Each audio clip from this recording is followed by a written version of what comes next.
Coming up on today's episode of Technoid, the OnePlus Z, the mid-range that everyone has been dying to know about from OnePlus, just took an interesting turn in terms of its build quality and also what is going inside of the phone.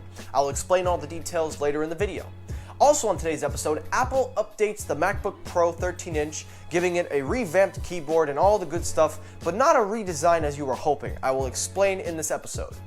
Also, Samsung finally releases their QLED 2-in-1 laptops. I'll explain why it's not really significant, but you should definitely give it your attention. And the Galaxy A51 is finally released to the mass public in America. All that on today's episode, so stay tuned.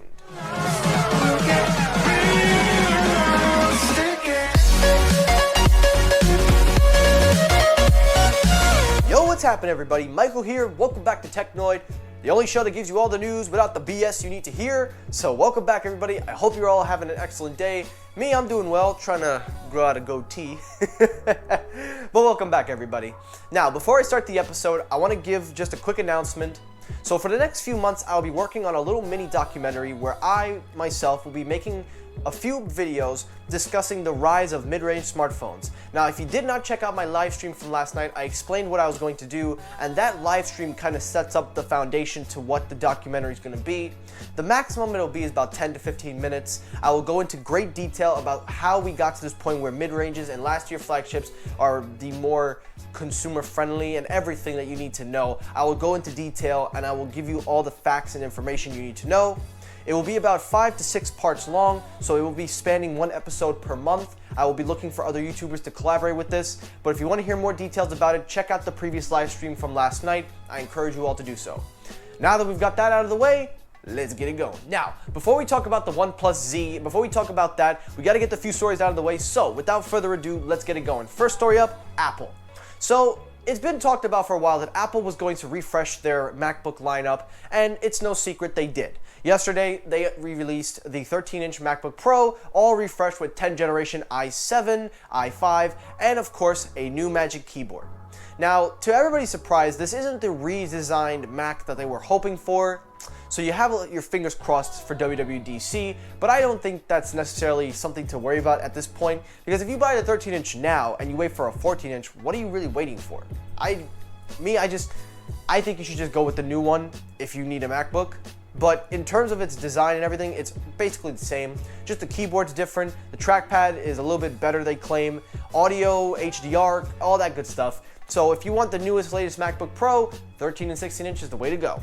So let's keep it moving. Now let's head over to Samsung. So keeping up with Samsung, the A51. Now, if you guys do not know, I have been talking heavily about mid-range smartphones leading to the documentary, but also I've just talked about how most of these mid-ranges are being in most people's mouth and mostly just really more what people are driving towards. Well, as you know, I've talked about the A51 smartphone and I've talked in great detail about how it is a great mid-range for its price.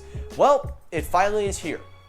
Now, before I start, I will reiterate, this is not the 5G version. However, some people are saying that the 765 Snapdragon is inside of the phone, so it does enable it for 5G, but the marketing is saying no. But I do believe it's a 5G mid-range, for the price anyway. And it retails for $399, and you can get it on a trade-in for $299, and the spec-wise, it's pretty decent. So, wow, Samsung, you did good. Good job. And last story up with Samsung is their new Galaxy Book. Now, as you know, they have been trying to push their laptops. They've been trying to get people to buy into their stuff, but not a lot of people really budged. Well, it looks like that might finally change because the brand new Galaxy 2-in-1 hybrid, the Flex, they're calling it the Galaxy Flex, similar to the Fold. It is basically a 2-in-1 tablet plus laptop PC that has QLED technology and also some very good specs for a laptop. Now, the price ranges from $999 all the way to $1399. Very reasonable, I will say that for the most part. And if you have Samsung devices, they will also be compatible with DeX, link to Windows. So yeah, if you're in the market for a Windows laptop, check out Samsung. And last story, the main story, the one that you guys have been waiting for, the OnePlus Z. Now, the OnePlus Z, I have talked great detail in the past while I was covering the OnePlus 8, and I discussed that the OnePlus Z is really the mid-range because OnePlus knows that they had to raise the prices in their phones. They had to really make the jump if they wanted to be a contender like Samsung and Apple.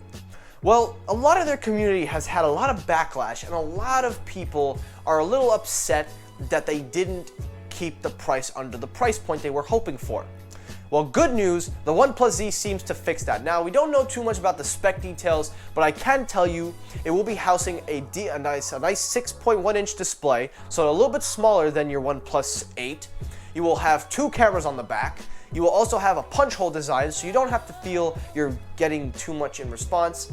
It will have a glass back, but it will not have wireless charging, but we can speculate it will have fast charging. But the main takeaway, the reason why this phone just got a little bit more interesting, is that this phone is packing the 765. Now, why does that make a lot of buzz? Because for a while there was a rumor going around that the Google Pixel 5 was going to feature the 765 chipset. Now you're probably saying to yourself, why would Google put the 765 in their flagship and not in their mid-range? Well, it's very simple. The 765 is more of a 5G chip than the 865. No real cellular connectivity is going to give you the full max of what the 865 can do. From a cellular point of view to a tech point of view, it doesn't make sense to put the 865, not just for financial reasons, but you're not truly getting the 5G. You won't be able to get that full 5G feel until maybe 2 years down the road, but by then your phone is pretty much, old. So by using the 765, it not only gives you somewhat of a better 5G device, you could take advantage of somewhat 5G, but you don't have to break the bank. You also get good connectivity, and most of all, it's just enough for people. The key word is it's enough. It's enough for people to live on, and it's enough for people to care about. And it's pretty interesting that Google, of all companies, would want to put that flagship, their flagship anyway, they would put the chipset in there. That's crazy. But take a look at it this way. You save a few dollars, so there you go. So the OnePlus Z is rumored to come out sometime in June or July. They're going to have a refresh. We don't know exactly when it's coming out, but rumors are speculating around June, July. So I'll keep you updated on that. And that's it for today's episode of TechNoid. So guys, thank you so much for watching. I hope you enjoyed the episode. If you did, hit that like button. If you disliked the video, hit that dislike button. It works as well. As always, guys, thank you so much for watching. Take care, everybody. Stay safe, and peace.